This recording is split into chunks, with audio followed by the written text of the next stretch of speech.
NutraCast. Why wait to see if you'll get something you like this Valentine's Day when you can go to BlueNile.com and find something you'll love? Whether you're looking to treat yourself to a little winter sparkle or show a galentine how much you appreciate them, Blue Nile offers a wide selection of high-quality designs, expert guidance, and free 30-day returns for the ultimate peace of mind. You can even design your own jewelry. Right now, save up to 50% at BlueNile.com. That's BlueNile.com. This episode is brought to you by Shopify. Whether you're selling a little or a lot, Shopify helps you do your thing, however you cha-ching. From the launch your online shop stage, all the way to the we just hit 1 million orders stage. No matter what stage you're in, Shopify's there to help you grow. Sign up for a $1 per month trial period at shopify.com/special offer, all lowercase. That's shopify.com/special offer. On this episode of the SNSW Podcast, it's the SNSW NFL Prediction Show as we look around the NFL and try to predict the records and reputations of the teams in the National Football League. On this episode, we'll look at the NFC as Michael Marcangelo, Dave Clarke, and Rob Kelly try not to kill each other. This is the SNSW Podcast, but it's all relative.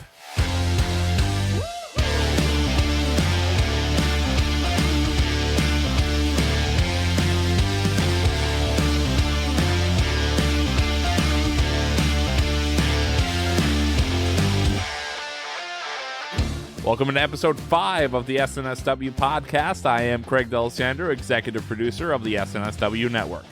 If this is your first time finding us, please consider subscribing. It's the easiest way to see when we publish new episodes. The SNSW Podcast is a 1-hour weekly, 2-hour monthly podcast recapping the biggest stories in the world of sports with a New England flavor. The show notes and transcript of today's episode can be found in the description box below, as well as our WordPress and Buzzsprout pages. We are on iTunes, Spotify, Google, and wherever you generally get your podcasts. Be sure to rate us and leave a review of any of our shows. We always appreciate your feedback. And also be sure to follow us on social media. All of our links will be in the show notes. On this episode, it's the SNSW Prediction Show as we predict the records and reputations of teams around the NFL. On this episode, we'll be focusing on the NFC, and take us into this topic, our host for this episode is Joe Malkin. Thanks, Craig. Hey, guys. How we doing? I'm great. So good. Dear baby, how can you not be good? Let's go. I think it might be our second favorite topic after the NBA, but tonight we're talking NFL. And the NFL starts this week, and that's pretty exciting to me on Thursday night with the Chiefs and Texans playing. And we got a fun little show for you guys this week as we talk about the NFL, and we predict every team's record in the league. And Mr. Dave Clarke, who's here, gave us the rules, and I'm going to read them for you. So the rules are simple. We've been split into 2 teams. Mike, Dave, Bob, you're on the NFC team. You get to tell us why every team in the NFC, like the Cowboys and the Bears, are going to finish 4-12. And each group will get 12 minutes to submit their agreed-upon best guess. And that's kind of the fun part, which I really like, Dave, is that we all have to agree. We get basically 12 minutes to agree on 4 teams' records in each division. Then the other group will get 2 minutes to respond to our predictions, tell us why we're awesome or why we suck. And each group will get a point for every correct record that we predict within 2 games. So if we say that the Pats will win 10 games, they win 8, that's a point, and so on and so forth. And at the end of the conference, we submit 3 wildcard picks that if we're correct on, we get 2 bonus points. And the final tally will be at the end of the season, and we'll tell you who won and who has to do something slightly embarrassing. I just made that up right now, so get ready, guys. So we're going to start with the NFC with Dave, Mike, and Bob, and they're going to tell us why the NFC East is going to finish the way it is, and I am going to start the timer. You guys have 12 minutes. Tell me why the Cowboys are going to finish 4th in the division. Okay, so here's what I think our strategy should be. I think I'm just going to give you guys a record, and you tell me if it's stupid, it's totally off base, or if it's just like it completely accurate, and we can just move on because we only have 12 minutes to talk about each team. So we've established our strategy. Everybody cool? Yeah, I'm with that. All right. I'm with it. So I'm going to start with you, Bobby. I think the Cowboys are going 7-9. I think that they were mediocre last year. AF. I think that Dak is on a contract year, granted, but I think that he hasn't really proven anything. I think they didn't really make any big improvements in the offseason, and I think they're going to slide one more game because people are going to start to get worried. I think it might be a little bit of an up and down thing. They might win 3 games out of their first 4, but I think it's just going to be up and down, up and down. What do you have to say to that? I couldn't disagree more. And I think that's probably the most obvious thing that we're going to hear on this podcast. But I have some legit reasons for why, though. Now, you say they didn't make any big additions, except for the fact that the Clapper is no longer in Dallas, okay? If that's not worth 2 to 3 wins, I don't know what is. We've had the most mediocre, awful coach for the last 8 to 9 years that has wasted great talent on this team. And now we finally have a new regime. We have Mike McCarthy as our head coach. We have Mike Nolan as our defensive coordinator. We have one of the best special team coordinators in the league. That, to me, is worth at least 2 wins off of last year, which puts them, worst case to me, 10-6. To go a little further off of that as well. Everybody has to learn a new game plan, though. The whole team has to learn a new game plan. I'm with you there. So how often do they just go? Do you add 3 to 4 wins in a season where you have to win, like change your entire look? No, but we've seen before when a coach is stale, when he doesn't have it anymore, and when it's time for him to go, the mere fact of having just a new voice in that building changes everything. We've seen it so many times. Bobby Valentine in Boston. We've seen it with. Give me a record. Give me a record. What do you think? I'm going to go in between my best case, worst case. I'm going to go 12-4. That is Mike, that is absolutely fucking ridiculous. If you think that the Cowboys are going to go 12-4, are you out of? No, it's my turn, Bobby. It's my turn. Don't say anything. So I do think that Mike McCarthy is at least 2 wins better than the Clapper, right? That puts them at 10-6. Dak is in a contract year. He has a lot to prove, and he has a top 3 running back out there to hand the ball off to and to pitch the ball off to. Are they going to be 12-4? Are they going to be elite? No, they will never be elite with Dak Prescott as their quarterback, but they will finish this year 10-6. Okay, so if he says 12-4, you say 10-6, I say 7-9. I think we have to go 10-6 for the Cowboys because 10-6. Yeah, 10-6 for the Cowboys. I think 7-9 is asinine. I think 12-4 is equally as asinine. Mike, can I make one more? 11-5. Okay, so the coach is worth 2. So the coach is worth 2 wins. Just wait, hang on. So the coach is worth. You can't eat. We only have 12 minutes. You can't eat the whole thing with Cowboys stuff. As the host of this segment, we're going to go with 10-6. They've added Alden Smith, Don Terry Poe, Stephon Diggs' brother, and Everson Griffin to the defense, and it's still Stephon Diggs' brother. Tom Brady's cousin has been seen hanging out near the practice field. They're going to be better this year. Bro, he is so. I'm telling you. It's more than 10-6. I will settle for 10-6. Okay, well, it's within 2 wins, so like you could still be right. It could be 12. It could be 12 wins, and we'd still do good. I've heard your argument, Bobby, and I appreciate it. I respect it. So we're going to go with 10-6. Now for the all right. So, what do you think the next best team to move on to is? Because we need to give the next team that we're going to talk about the most. So I think probably the Eagles. Okay, cool. Mm-hmm. Do you have it? Go ahead, Mike. About the Eagles. All right. So moving forward with the NFC East, we're going to go next to the Philadelphia Eagles. I'm going to say that they're going to go 9-7, and I think that they're going to go 9-7 because I don't think Carson Wentz can play a full season. He has not been able to yet, and they have proven that no matter who their backup is, although it has been Nick Foles so far, that they can still make a run in the playoffs and still get there. Carson Wentz was playing an all-caliber year in 2017. If we can get 12 games out of that from him this year, they will go 9-7. 9-7 is my pick.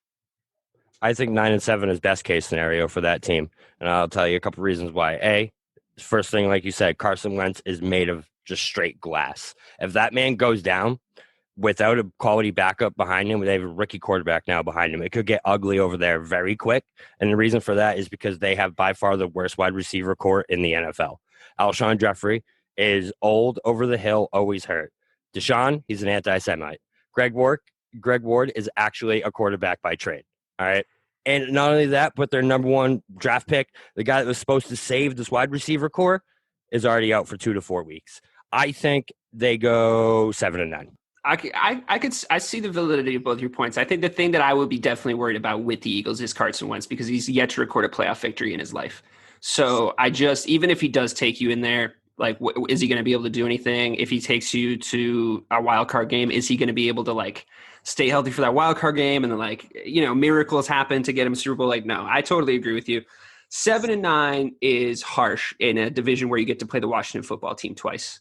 And I think that I also had my initial prediction at 9-7, but I'm happy to split the difference at 8-8 if we want to hedge that way. But I also had 9-7, so yeah, I'm not going to lose any sleep or split any hair over the Eagles. We have them. We'll say at 8-8. That's halfway through our segment so far. So the next team that we're going to go to is the New York Football Giants. I'm going to tell you right now, I think that they're going to finish 6-10. I think a lot of their wins will be because of Daniel Jones. He's put on 15 pounds in the offseason of pure effing muscle. But 10 of their losses will be because of him, because I don't think he has a good handle on that offense.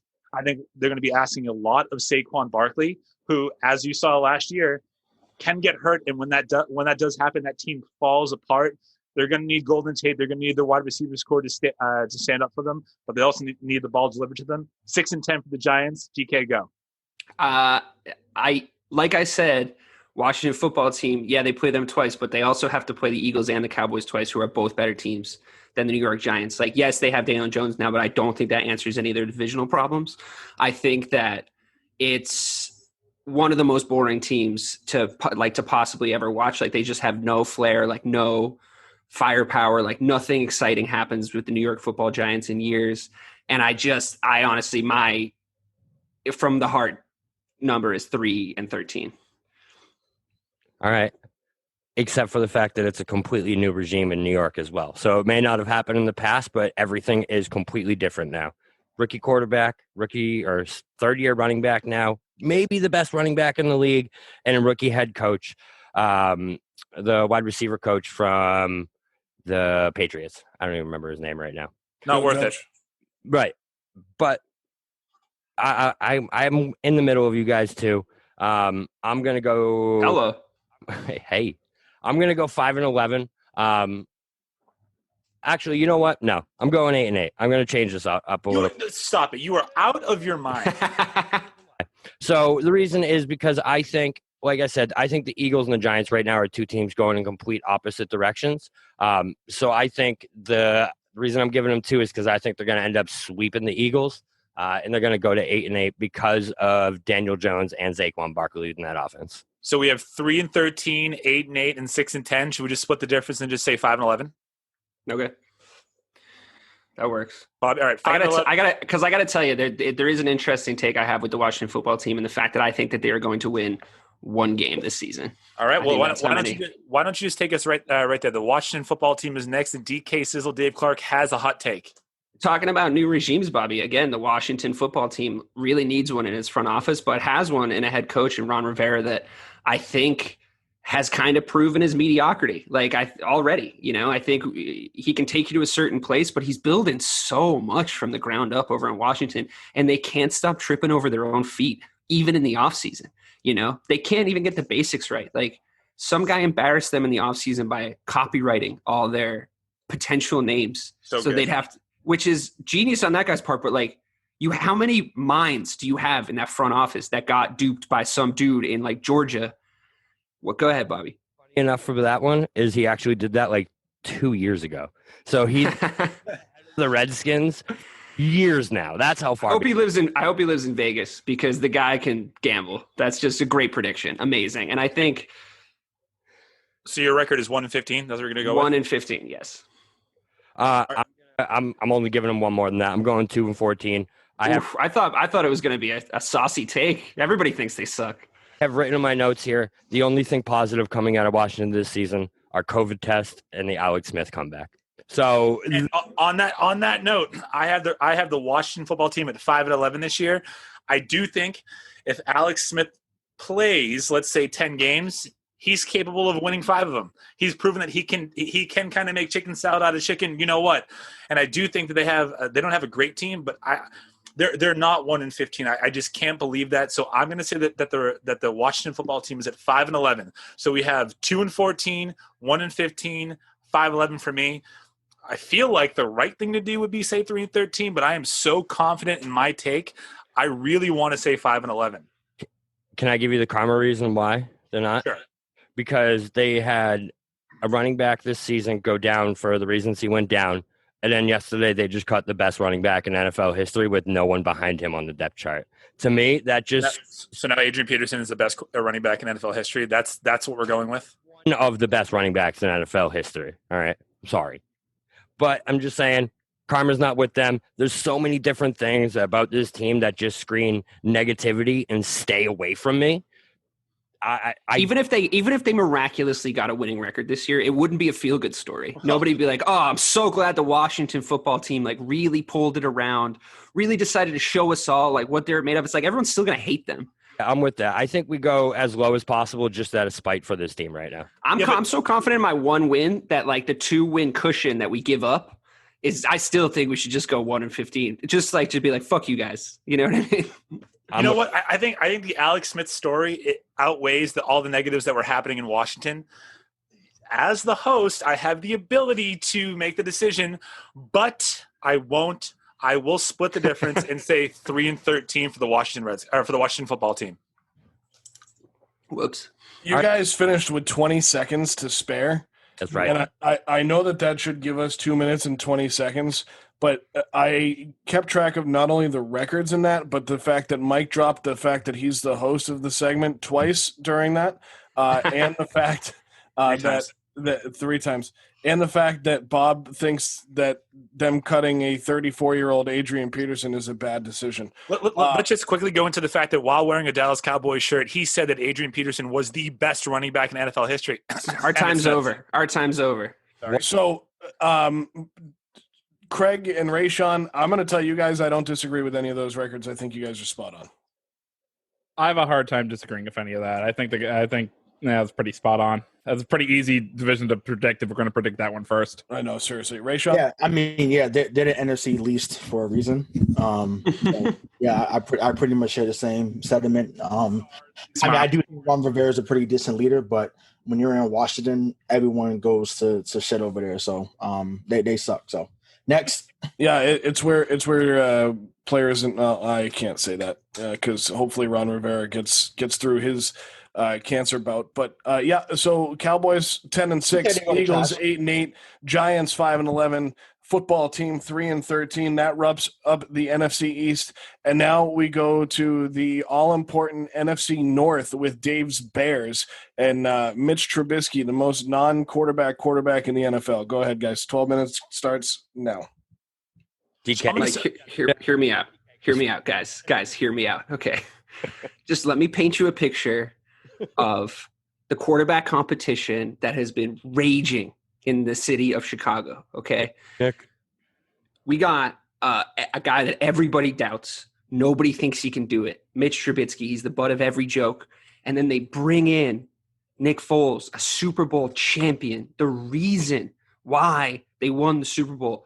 A guy with a nickname that any dude would be jealous to have, and a guy with an attitude that makes you think his nickname is true. And he comes walking in to that practice squad, to that camp, and Mitch Trubisky has the guts to go up against him, the arm. Stop shaking your head, Mike. I'm not done. The arm to compete with him. And he wins the quarterback competition. That is why Mitch is starting. He has won the quarterback competition. He beat Nick Foles out. If Jared Stidham was starting week 1 for the Patriots, you'd be like, in Bill we trust. He knows what's up. He knows who the best guy is. It is what it is.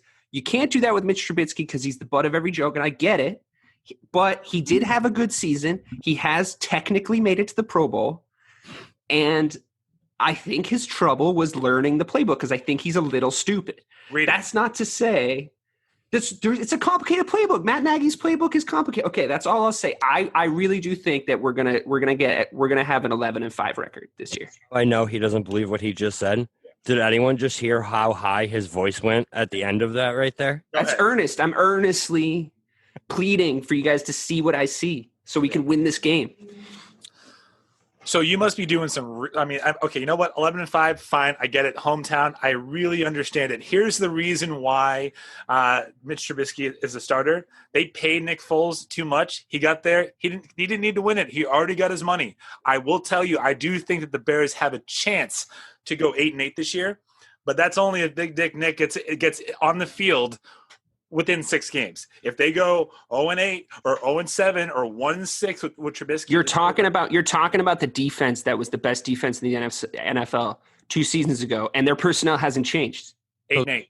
That's where I'm going to go based off of that. I feel you're 8-8, Mike. I think 11-5 is a little high. I'm going to split the difference and go 10-6 because of the fact of that defense. Exactly that. They have Khalil Mack. They have Akeem Hicks, Roquan Smith, Kyle Fuller, all guys who were top three or four in there. Fuller opted out.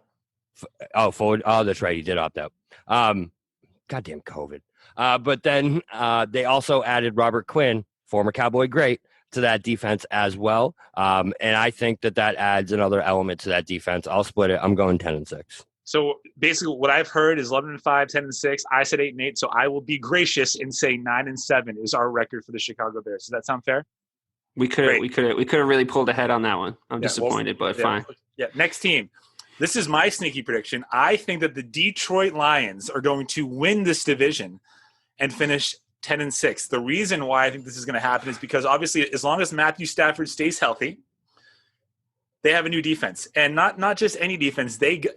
Matt Patricia bought into the Patriot way and brought in Shelton, Collins, and Harmon into that defense to solidify it. Defense does win championships. In this case, it will win the division. The Detroit Lions, I promise you, will finish 10-6. Mike, you know that we're doing a sports podcast that people actually listen to. We Correct. want people to think we know what we're talking about when we come in and start talking sports. Yep. How on earth could you predict a winning record for a Matt Patricia team?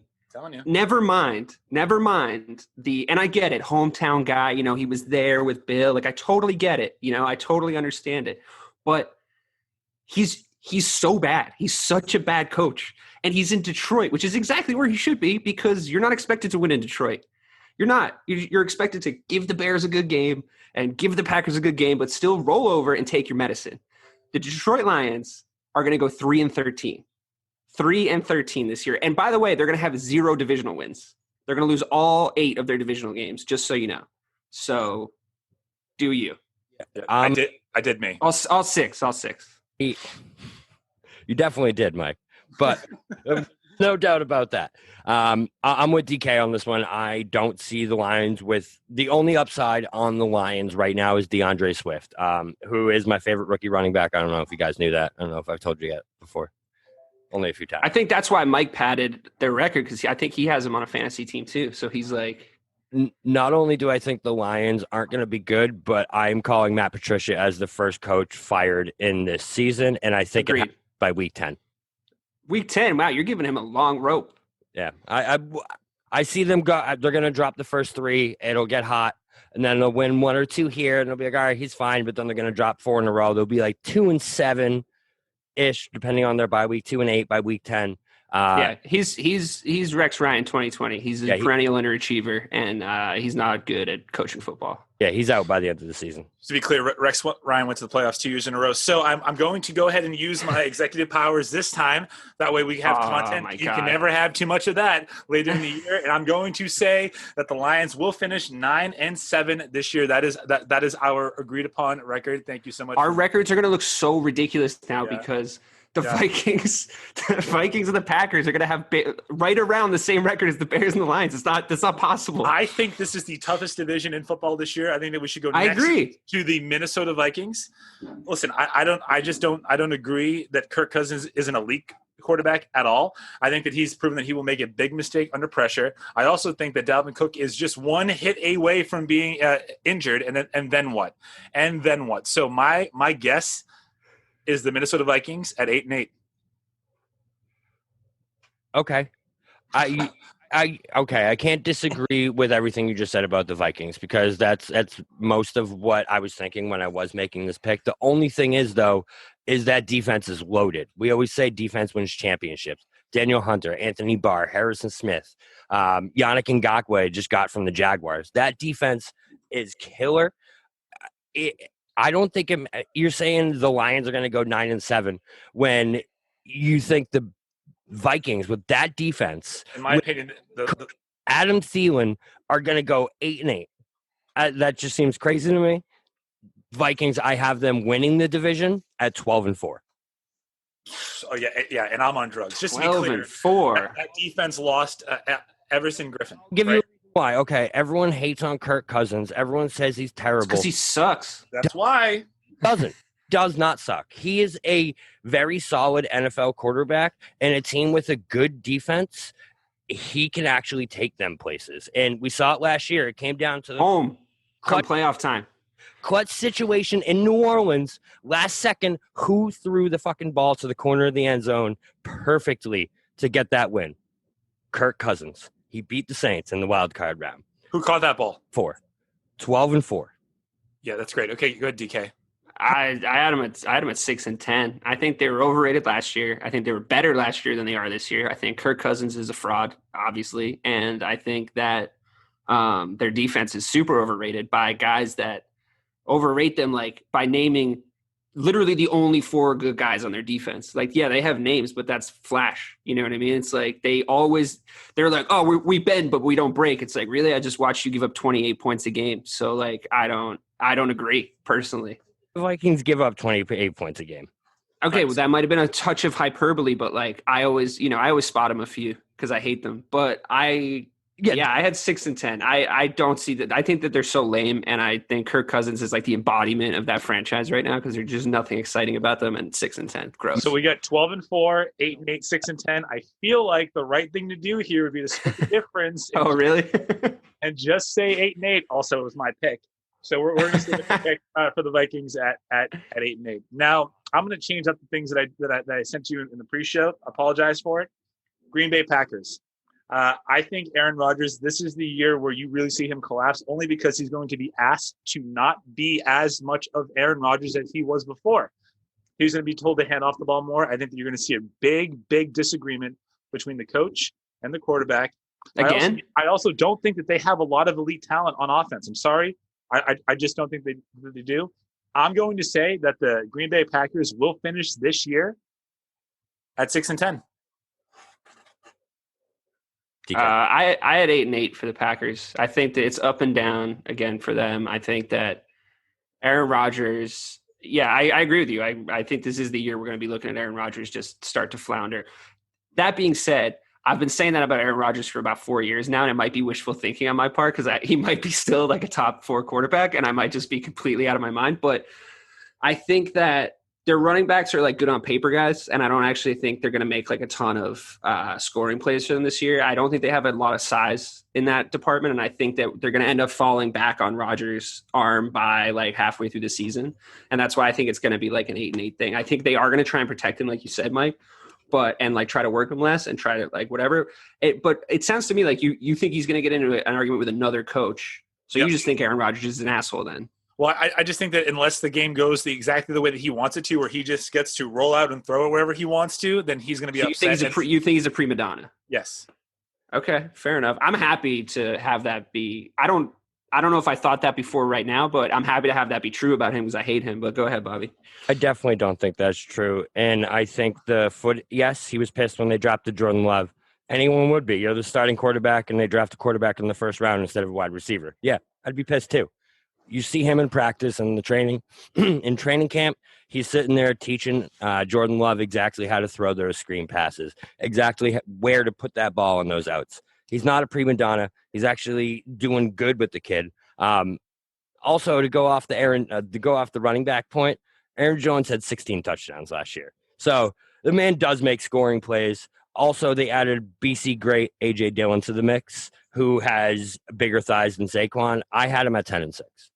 So we have 6-10, 10-6, and DK, what was your pick? 8-8. Feels 8-8.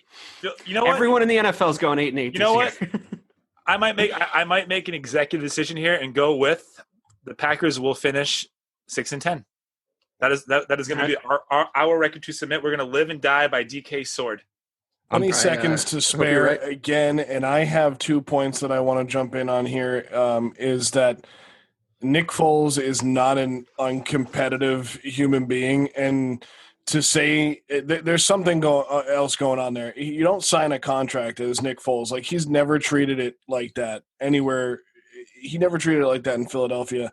I don't see him treating it like that in Chicago. Matt Patricia is also not going to be the first coach fired in season, and I'll get to that when we get to the AFC. Craig and Rayshawn?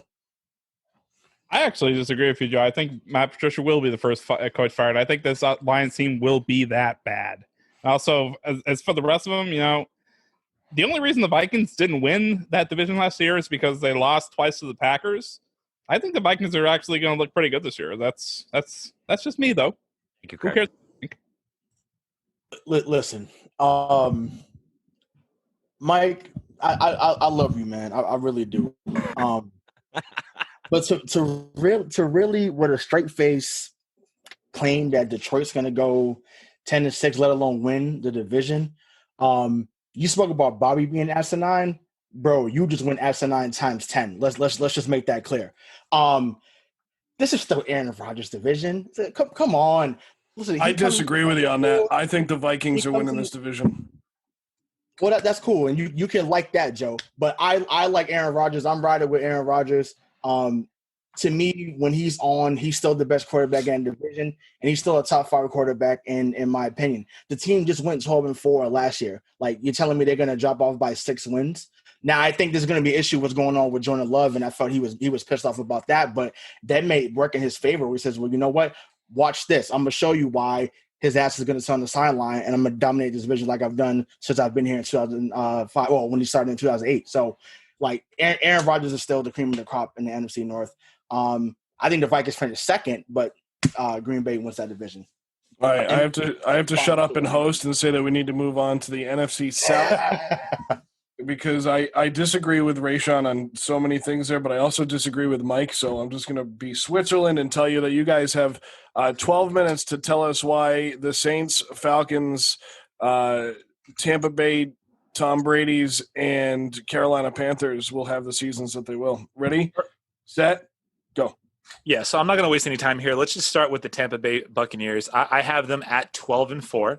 I think that the reason that they do go 12-4 is that they're going to lose a couple of games early. I think it takes a long time, especially with no preseason games, to build up that chemistry. But I also think that there's too many talented individuals on that team, let alone that offense. That defense was a top 5 NFL defense last year. Now you have Tom Brady, Rob Gronkowski, LaShawn McCoy, Leonard Fournette, along with the other array of talent that they have on offense. 12-4 for the Bucs. Go ahead, Bobby. So for the Bucs, for me, I go 10-6, and I'll tell you why. How many years in a row have we seen the team that won the offseason not be as good as advertised? All right, last year with the Browns, there was the year with the Eagles where they signed every single free agent. It's a trend that when a team wins the offseason, they don't win the season. It's just a fact. I expect a good, not amazing season from Tom Brady. I see them at 10-6, enough to make the playoffs. Tom's not coming home with 7 anytime soon. Yeah, I mean, I don't have any evidence to support this, and I know that we try to do that, but I just have a gut feeling, so I'm going to explain it to you guys. I think that the Bucs have all the hallmarks of that team. We've seen the Falcons be it like a couple years in a row. You know, that team that just pumps themselves up in the regular season and they win like a shitload of games. And all the people that can't really see that they've got big holes are going like, oh yeah, like they have the best record, so they must be like the team that's going to go far. I know we're not doing playoffs yet, but I think they're going to lose in their first playoff game. But I also think that they're going to go 14-2. Yeah. So I guess what holes do they have, DK? Like, just name 2. Their quarterbacks. Their quarterback is 43 years old, and the greatest of all time. Go ahead, Bobby. No, he is the greatest of all time. Absolutely, 100%. But they also have running backs that haven't proven themselves in this league. They have a coach who, although has shown that he can succeed and put up high-scoring offenses, he hasn't shown that he can succeed with championships and real, actual meaningful games. Yeah, but we're not talking about championships right now. We're talking about their overall regular season record. You just said that Bruce Arians, who took that Indianapolis team to an 11-5 record, has not proven himself, and that LaShawn McCoy and Leonard Fournette are not proven running backs in this league. Why did Fournette get cut though? Why? You know what I mean? It's like that's suspicious. Because he's probably a prima donna, just like Aaron Rodgers. Okay, well then it's a prima donna on your team. You know what I mean? Like you're looking at a situation where you have all the talent in the world. This is why I think this. I've decided this now. I knew I had a gut feeling for a reason. You have all the talent in the world, and that'll shine. Like we're, like a Kyrie Irving Celtics team that'll shine through. But mentality-wise, once you get in the playoffs, you got to be like all there. Like you got to have team spirit. And they're going to play the Saints twice this year, and the Saints both times are going to show them what a unified and like very well led and like well practiced team looks like. So they'll go and they'll beat up on shittier teams in the NFC, but when they play the Saints, they're going to get punched in the mouth twice. I guarantee it. Like I absolutely guarantee it. Drew Brees is going to be – his eyes are going to be on fire. It's his division. It's that whole narrative. I'm just going to say, like you said, Bobby said 10-6. You said 14-2. We'll just stick with 12-4. That's what to say. The Bucs will go 12-4 this year. The Saints are the next team in the league in this division that we're going to discuss. I think that the Saints will go 11-5, just fall one game back of the Tampa Bay Buccaneers. I think if Drew Brees is able to stay healthy this year and get production out of Emmanuel Sanders, this offense will be scary. I just don't know about that. I don't know about that division, and I do think this is the year where you do see Drew Brees' age catch up with him, because he relies on the long ball. Tom Brady doesn't. The deep ball is part of Drew Brees' game, and if he cannot make those throws, he's going to be in deep trouble. The Saints will be 11-5. I feel like that's a little unfair on Drew. I feel like you're saying that this is the season that any quarterback like over the age of 35 is going to explode, and it's just like not. I just don't know if that's fair. Besides Tom Brady. Besides Tom Brady, I guess. I feel like Drew Brees has actually always had to play with his brain, and when you have a player like that in any sport, you kind of get a couple more years of longevity out of him because he's so little. He's always had to be really smart the way, like where he throws the ball. Like he doesn't have kind of natural size advantages over other quarterbacks. So, and relies on the long ball, but like, the guy completes so many passes, you know what I mean? Like he moves the ball so quickly, and like he sets the tone for that whole division. Every team has to be built to beat Drew Brees and the New Orleans Saints. Are the Buccaneers like, was it we just got to go get Tom Brady because we can, or was it like we need to figure out how to beat the Saints twice this year? And I don't think that they have figured that out. I actually agree with you on 11-5 because I think Drew's going to take a little bit to get going after last year, and I think that maybe there's a couple games where it's like, ooh, I tweaked this. What's going on here? Which always happens like in a year like this, but. Yeah, I think 11-5 too. Actually, I fully agree with you. I think you're being a little unfair to Drew Brees, but I think they will still lose 5 games. I think it's 12-4. I see them winning the NFC South, and it is because of Drew Brees and Sean Payton. Those two have the best chemistry between a head coach and a quarterback in the NFL right now, along with maybe the best wide receiver in the NFL right now, who's also on my fantasy team. I think their defense makes plays, can get the ball back for Drew when it matters most. We've seen it before. I think the Saints go 12-4 and win that division. So we're just 11-5. So you got to say 11-5. Yeah, we're going to go 11-5 here for the Saints. Yeah. Sorry, Bobby. Yeah. Next up in the division is going to be the Atlanta Falcons. I'm going to go ahead and tell you right now, I think that they are mediocre at best, and I will weigh towards their best. I will say that they will go 8-8. I think that the difference maker on this team this year is Todd Gurley. If he can be the Todd Gurley of 2 to 3 years ago, this team has a chance to be really, really fucking good, because then Matt Ryan does not need to throw the ball 50 times a game. He can actually hand off to a guy that can finish the job for him. But if this is the Todd Gurley of last year, this thing could free fall quickly, and we could be looking at a 5-11 team. I'm going to say 8-8, but that is the best record I think they could be this year. Yeah, Mike, I completely agree with you there, where Todd Gurley is absolutely the X factor in this offense. We've seen it with Dan Quinn's team before. When they have a legitimate running back to back up that passing offense, they're legit, to the point where they were up. I don't know if you guys remember 28-3 in a Super Bowl before. I don't know if you guys remember that game at all. I don't know. No. I'm going to go 8-8. I see Dan Quinn also possibly as another coach out before the end of the season. He was already on the hot seat coming into this year. I don't see anything changing unless Gurley steps it up. I say 8-8. and they're right on course with Matt Ryan, the most mediocre and average quarterback in the NFL. Oh, that's so unfair. I thought you were a BC guy, so unfair on Matty Ice. But he does love losing in championship situations, though. It's like one of his favorite things to do, which is very unfortunate. Because I don't know if you remember his last game for BC, but he did the exact same thing. I do. That's how I knew with that in that Patriots Super Bowl. Anyway, sorry, never mind. So back on course. I'm already outvoted on the Falcons, so I think we're just going to go with that record. But I will say this about them: there's no way Todd Gurley comes back as 2 years ago. Todd Gurley, he blew his knee out in essentially the way that people blow their knee out in movies. Like how I thought you blew your knee out because I watched The Jersey on Disney Channel. I thought that's what blowing your knee out was. But then it turns out they can actually fix 99.9% of knee injuries and you're 100% fine. Adrian Peterson came back from an ACL tear in 8 seconds. And then Todd Gurley's blew my knee out. And then it's I think he has arthritis. I heard that at some point. It was the weirdest saga of is Todd Gurley going to play in the Super Bowl that year? It was just what is happening? Go ahead, Bobby. More important than the Carolina Panthers, who are next. We just had our first Disney Channel, The Jersey reference ever on the Sunday Night Sports Wrap. It won't be the last. And that's worth mentioning because that was probably the best show ever on TV. So we are all in agreement. Panthers 8-8. Yeah. Great. Falcons. Next team. Falcons. Falcons 8-8. I got a little ahead of myself. The next team that we're going to talk about is Carolina Panthers. I'm going to say that they're going to go 6-10. Here's the reason. If Bridgewater can increase his downfield accuracy, then maybe they have a shot to be a sneaky good wild card team. But I think that most teams are going to try and suffocate Bridgewater. Sorry, if Bridgewater can improve his downfield accuracy. But most defenses will try and suffocate McCaffrey, which will force Bridgewater to use other options. No Greg Olsen. The Binky's gone. I think Bridgewater is a good story. I just don't think he's a good quarterback. They're going to be 6-10. I feel he's got Matt Castle disease, right? Because he played really well coming in as a backup, and then it's oh, is he good? Is he good? It's nah, he's just been reading the playbook for, however long. So it's he knows the plays he can run them, but now he's in a new offense and it's his offense and he's got to prove it.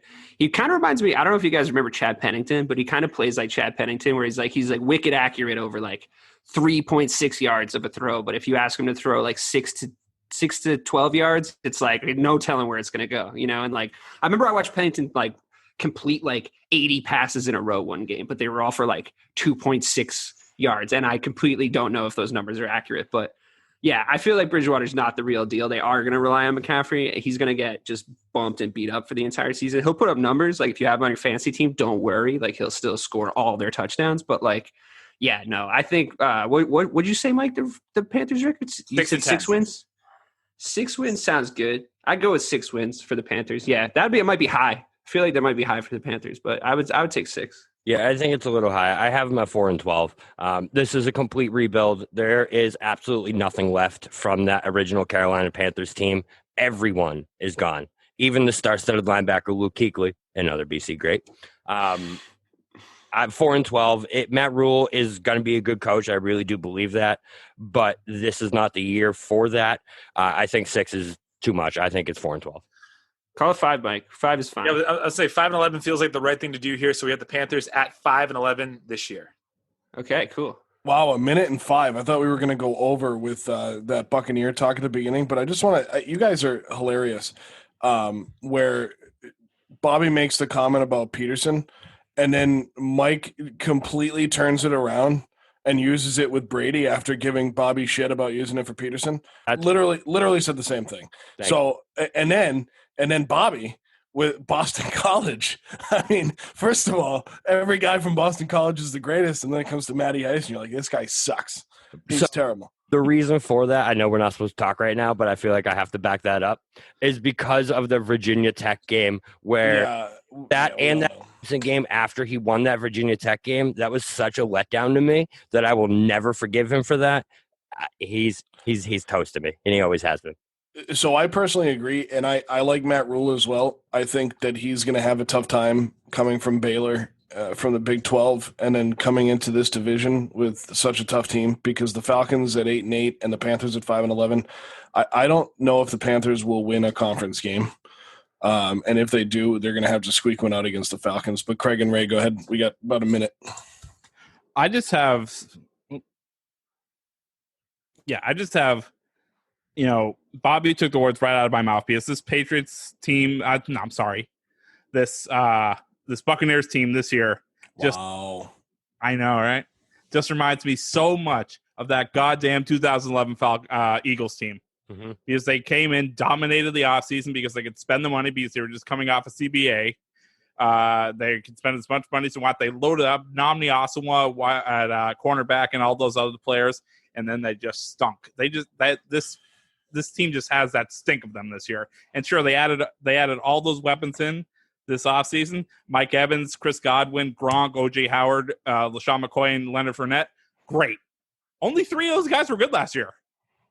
Yeah, and one's going to be done before the 5th week of the season because there's no way Gronkowski gets through this entire season. And I agree with Dave that they will not win in the playoffs. And everybody has them winning the Super Bowl. Not going to happen. Ray, go ahead. Yeah, I do think that Tampa does win the division. I do think they lose probably like in a divisional round. In my observation. But as far as Carolina, like I agree with Carolina's record. I mean, I don't think Matt Rule is going to do that well personally. But to me, they already messed up by not drafting Isaiah Simmons from Clemson, right? So when they had the chance to draft him and they didn't draft him, it's like this would have been the great heir apparent to Luke Kuechly. So the fact that they didn't draft him, that they drafted a defensive tackle from Auburn instead, who was a good player last year, but I mean Isaiah Simmons was a beast. So yeah, Tampa Bay should win this division. I no longer trust Drew Brees.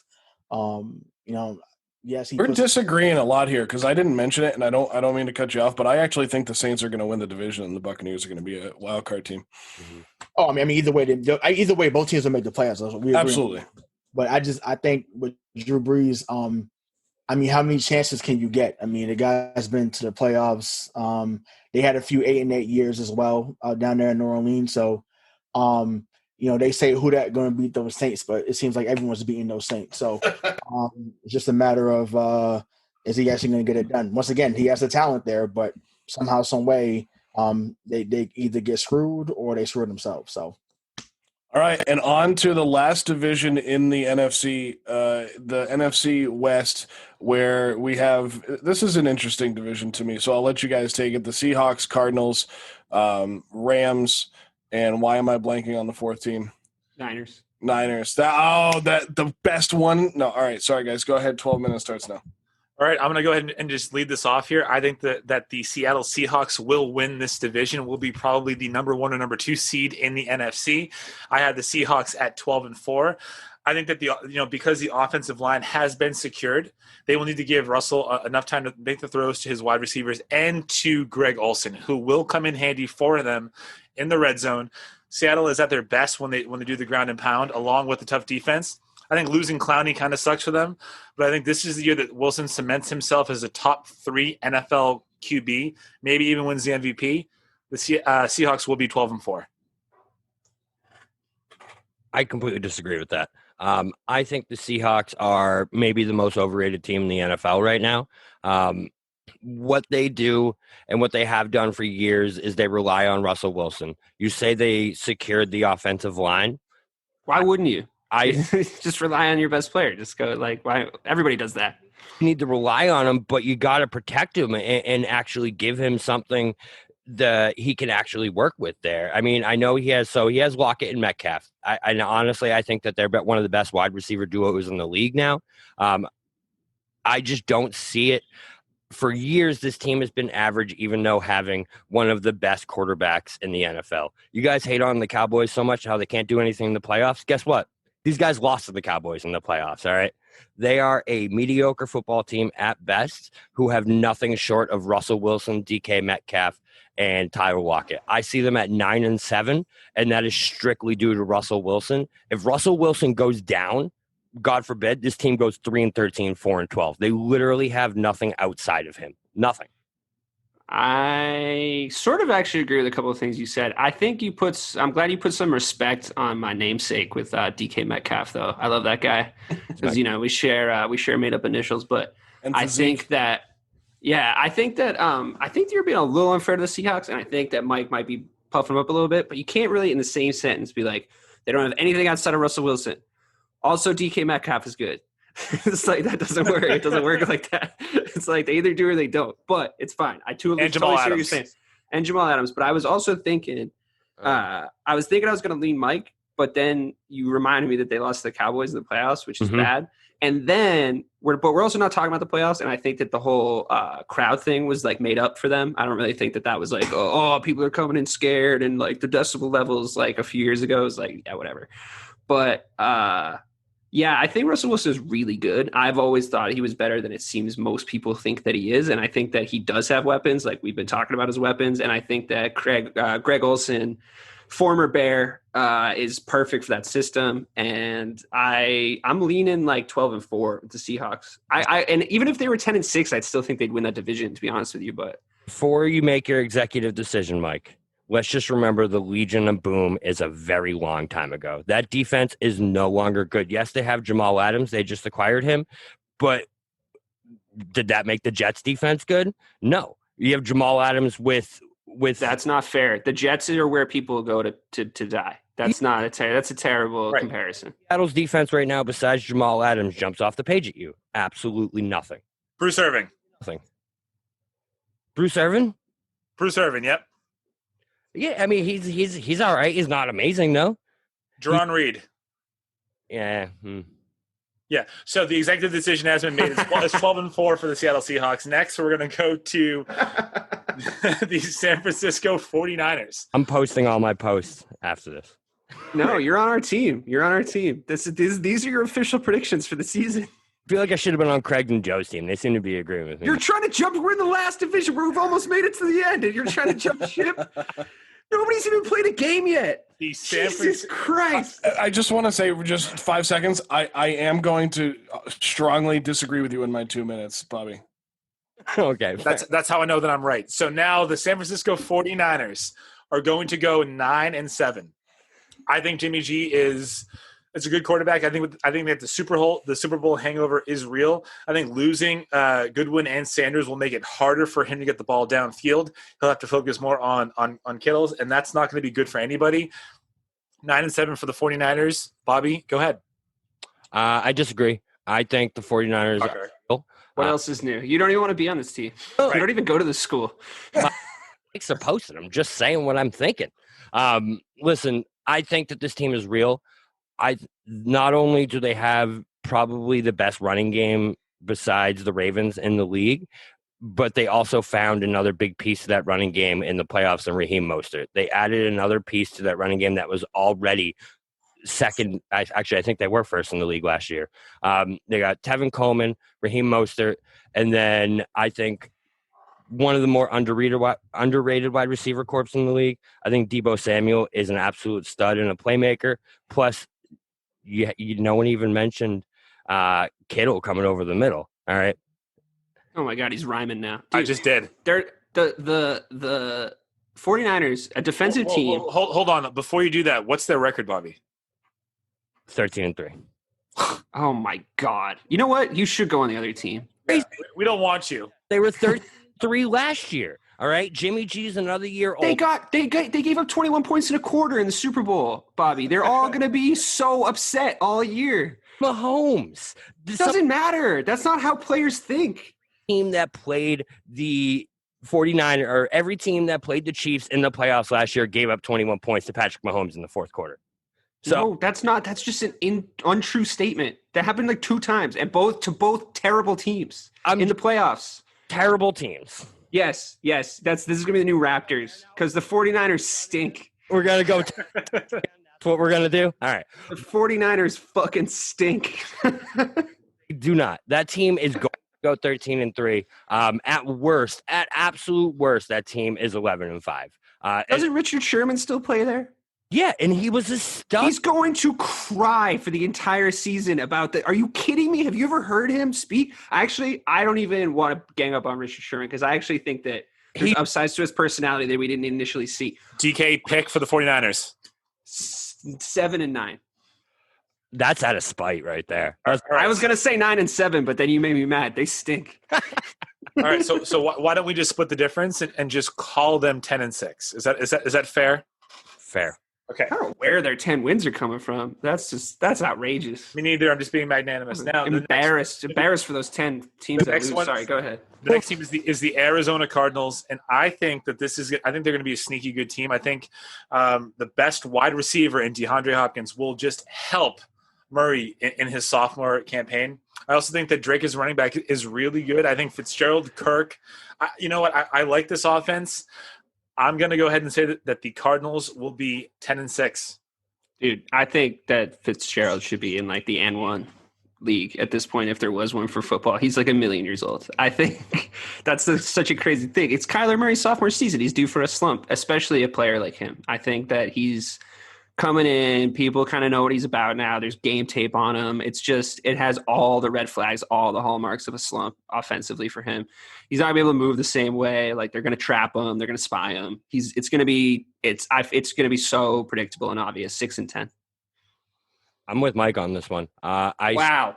I know. Betrayed. This is like a Shakespearean. I see the Cardinals as the surprise team in the NFL this year, actually. I think they're going to be that team no one sees coming. I see the Cardinals with the new toy, DeAndre Hopkins.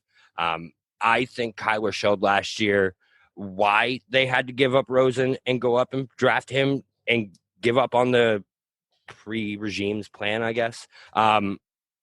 And then now, after last year, you add the best wide receiver in the NFL to the team, or maybe the best wide receiver in the NFL. Maybe nowhere but up with the Cardinals right now. I see 11-5 for the Cardinals. You know what I actually didn't think of is that they get to play the 49ers twice. So that's going to pad their record a little bit. So I'll go with you guys. Yeah. All right. So Cardinals 10-6. The last team in this division is the Los Angeles Rams. I'm going to make mine really, really quick. Jared Goff is one of the, if not the most overrated quarterbacks in the NFL. I think Jay Cutler was a better quarterback than Jared Goff ever will be. I think that the Rams will finish 4-12 this year. DK, go ahead. Yeah, I agree. I do think Jay Cutler was a better quarterback than Jared Goff ever will be. I also agree that he's overrated, and I think that they have like a minor rebuilding situation on their hands that people are like quietly not noticing about them. I think that they've kind of slowly lost pieces that brought them through to where they needed to be championship wise. And then like the second Todd Gurley wasn't in the team, they got completely found out in the Super Bowl 2 seasons ago.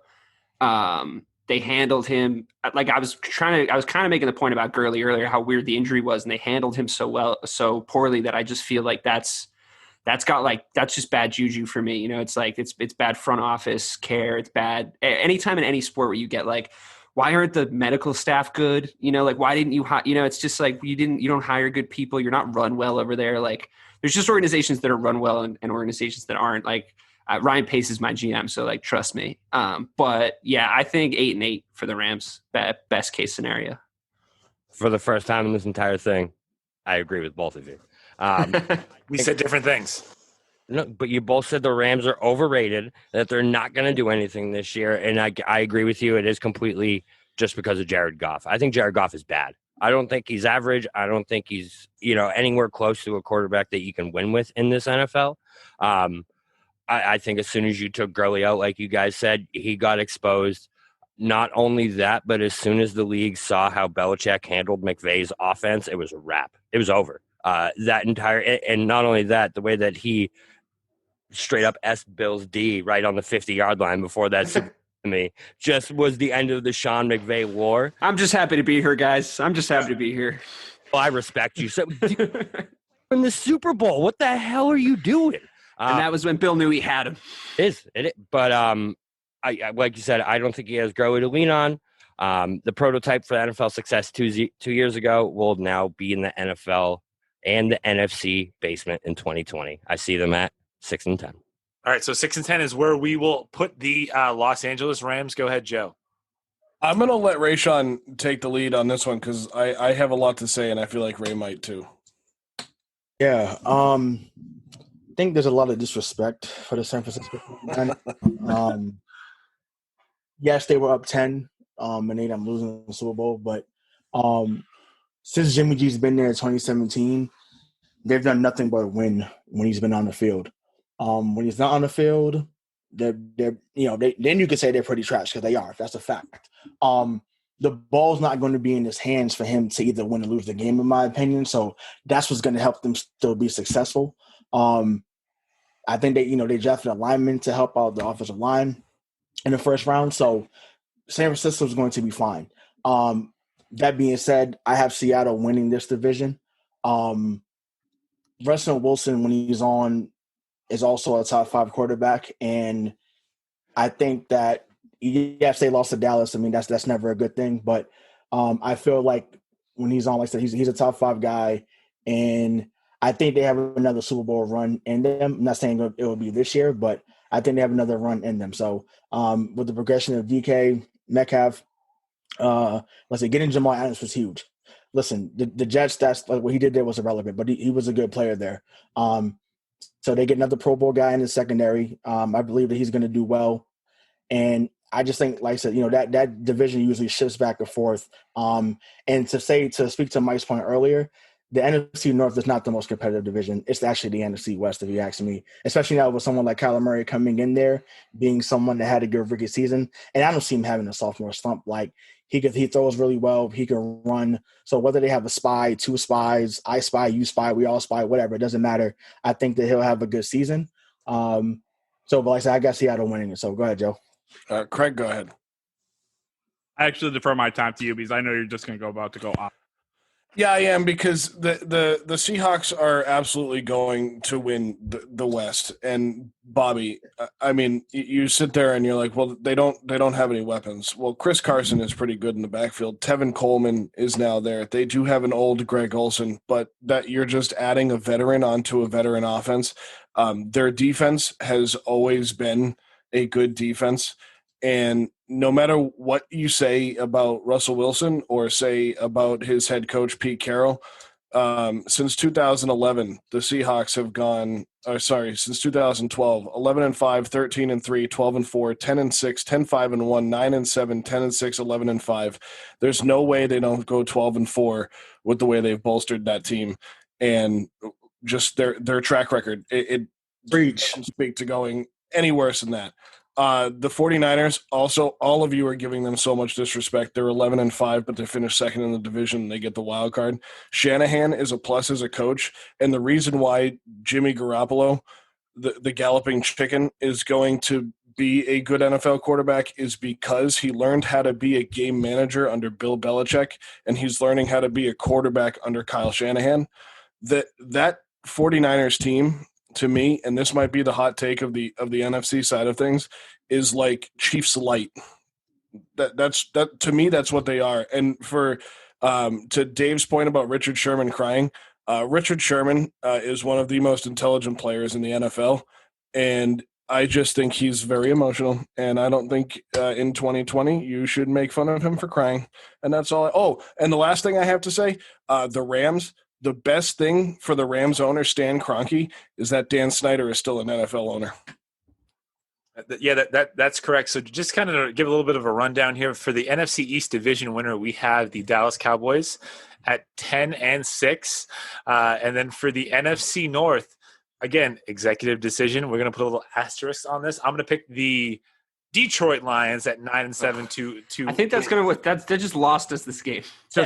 to win that division. We also have the Bucks at 12-4 in the NFC South, and in the NFC West, I believe we came to a pretty general consensus, minus Bobby, that the Seahawks are going to win that division at 12-4. Now for the 3 wildcard teams, I will let DK start.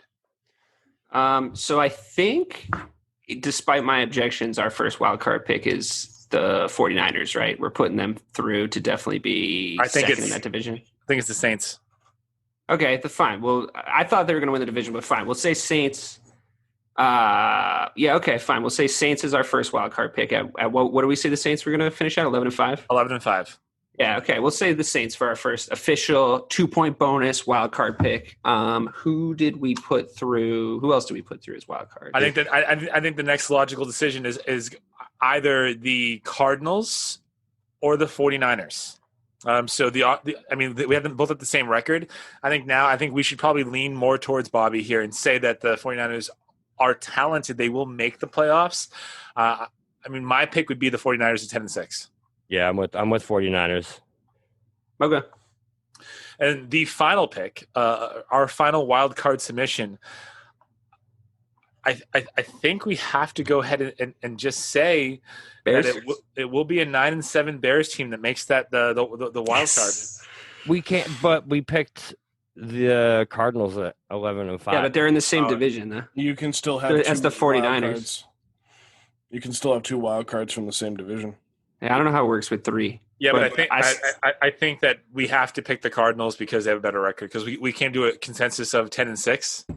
Yeah, but you picked the Detroit Lions to win that division. We have to try and get some points back in the NFC North. It's going to happen, dude. You just fucking wait. It's going to happen. You will thank me at the end of the season. It's not all right. You're tying our chances to the train tracks right now. When 3 teams from the NFC West make the playoffs. You feel like we have – all right. So that kind of throws everything off when it comes to the playoff picks, though. Because the Lions winning that division automatically takes out teams. I mean, I had the Packers. I thought that division was going to get 3 teams into the playoffs: Vikings, Bears, Packers. So you think Bears for the 3rd wild card pick then? All right, there it is. The Bears at Yes. 9-7. So happy to see that game. Thanks, guys. Thanks for letting the Bears in. Just to clarify it too, I mean, with the 2-game cushion, that's very possible. Where the Niners could finish 9-7 or 11-5, but the Bears could also finish 11-5 and get the wild card. Yeah. So, or they could both finish 10-6. So that Saints, still makes sense. The Saints, the Bears, and the 49ers in at the for our 3 wild cards. For those, that's it for us then. Card or just make the playoffs. And that'll wrap up episode 5 of the SNSW podcast. I am Craig D'Alessandro, executive producer of the SNSW network. Tune into episode 6 to hear the AFC predictions with Joe Malkin, Rayshon Buchanan, and myself, Craig D'Alessandro. If this is your first time finding us, please consider subscribing. It's the easiest way to see when we publish new episodes. The SNSW podcast is a 1-hour weekly, 2-hour monthly podcast recapping the biggest stories in the world of sports with the New England flavor. The show notes and transcript of today's episode can be found in the description box below, as well as our WordPress and Buzzsprout pages. We are on iTunes, Spotify, Google, and wherever you generally get your podcasts. Be sure to rate us and leave a review of any of our shows. We always appreciate your feedback. And be sure to follow us on social media. All of our links will be in the show notes. For the SNSW crew, I'm Craig D'Alessandro. Thanks for listening.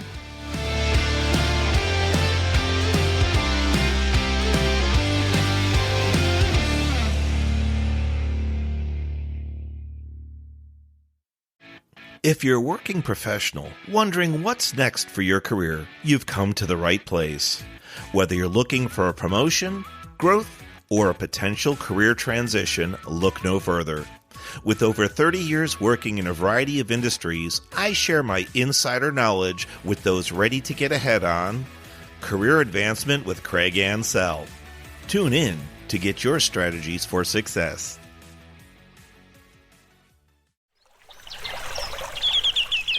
Are you passionate about saving the planet for future generations? Do you want to learn how to do it? If yes, then you need to tune in to the NatureBacked Podcast. It's a talk show covering the changing world around us, from renewable energy, sustainable agriculture, circular economy, to ESG and social innovation. Don't miss this opportunity to discover how you can join the movement and make a difference. Subscribe to the NatureBacked Podcast today on your favorite platform and get ready to be amazed. Electricast.